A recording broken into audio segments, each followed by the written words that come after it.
Bismillahirrahmanirrahim. Asyhadu an la ilaha illallah wa asyhadu anna Muhammadar Rasulullah. Bab wingi menika bab pesugihan ingkang ringan. Kelasipun warung. Mantun nergot rasa kenyang tapi beberapa meter keluar dari warung atau beberapa menit setelah makan di warung niku wau luwe malih ngoten nggih. Nggih niku ringan-ringan mawon pun kula sampaiaken nggih. Carae nggih senika niki ingkang ditangletaken senengane tiyang niku nggih. Nggih sing umum-umum mawon niki, mboten napa-napa senajan niki nggih mboten enten sing nyampeaken, sing ngartosaken, sing jelasaken tapi ten mriki enten sing tanglet. Tiyang gadah pendamelan menika setiap enten acara pernikahan niku wonten dukune ngoten nggih. Enten dukune sing nyepeng tanggung jawab saat melaksanakan napa niku melaksanakan pendamelan acara pernikahan menika.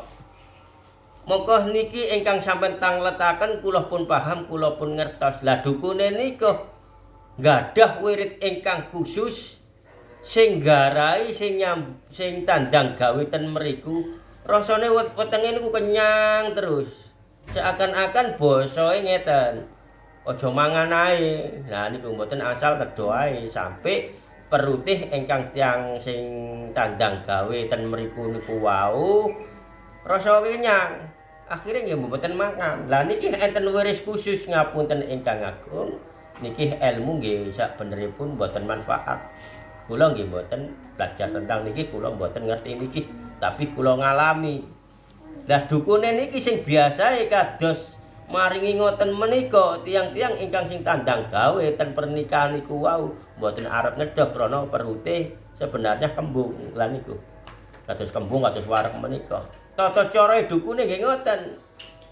Niki sak derenge pelaksanaan napa niku acara pernikahan niku wau senengane nggih maringi cok bakal ten tempat nggih tempat-tempat sing dianggep ten mriku rit, gomo, kuburan umum, kuburan nggih sing enten waline menika, tapi enten wali yuwa nika mung didamel gedhok mawon.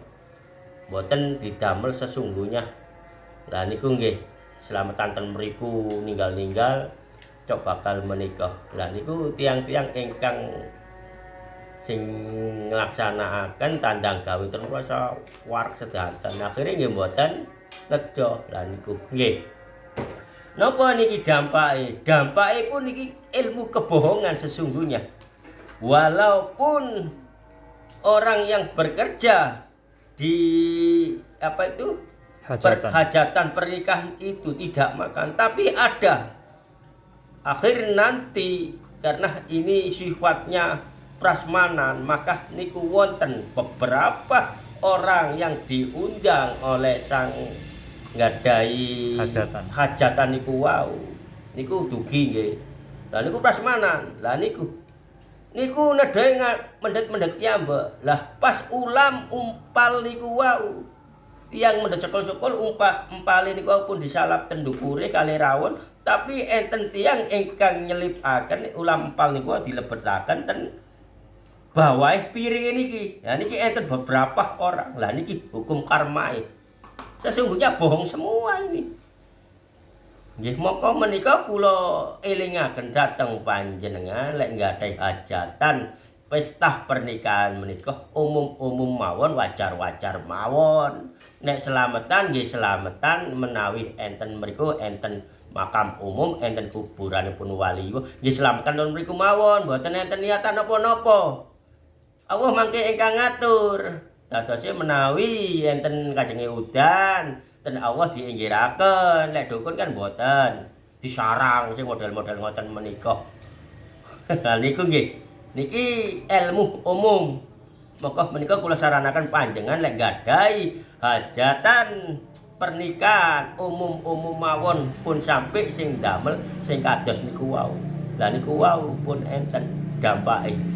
Sampai prasmanan mawon ulam empale berapa empal niku wau disisipkan di bawah piring nasi yang dia bawa karena karena makannya ini adalah prasmanan, niku hukum karma ingkang dilakoni sing gadah hajatan pernikahan niku kali dukune niku hukum karma. Salah benerih nggih panjenengan ingkang ngertosaken piyambak, maka menika kula kali panjenengan umat Kanjeng Nabi Muhammad sallallahu alaihi wasallam lek enten ancenipun kodrate Allah niki nglaksanakaken umum pesta pernikahan iki nggih melalui syariat mawon. Cukup semanten. Assalamualaikum warahmatullahi wabarakatuh.